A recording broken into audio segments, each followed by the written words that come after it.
दिन भर लोगों को शिक्षा देने के बाद यीशु थके हुए थे, इसलिए नाव में बैठते ही वे पीछे की ओर एक तकिए पर लेटकर सो गए। नाव धीरे धीरे झील के बीच में पहुंच रही थी।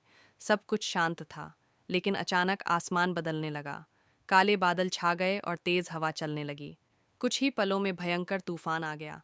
लहरें इतनी ऊंची उठने लगीं कि पानी नाव के अंदर आने लगा। चेले बहुत डर गए। कुछ चेले मछुआरे थे, उन्होंने कई तूफान देखे थे, लेकिन यह तूफान बहुत खतरनाक था। नाव डूबने जैसी लग रही थी और यीशु अभी भी सो रहे थे। घबराकर चेले उनके पास गए और उन्हें जगाकर बोले, प्रभु, हमें बचाइए, हम नाश हो रहे हैं।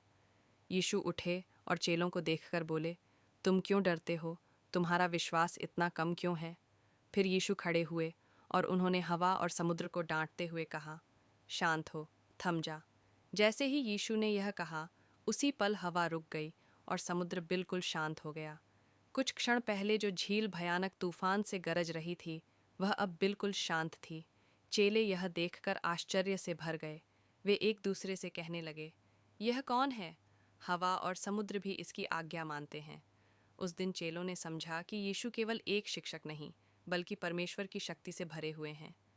सीख, जब हमारे जीवन में डर, परेशानी और तूफान आते हैं, तब हमें याद रखना चाहिए कि यीशु हमारे साथ हैं। अगर हम उन पर विश्वास रखें, तो वे हर तूफान को शांत कर सकते हैं।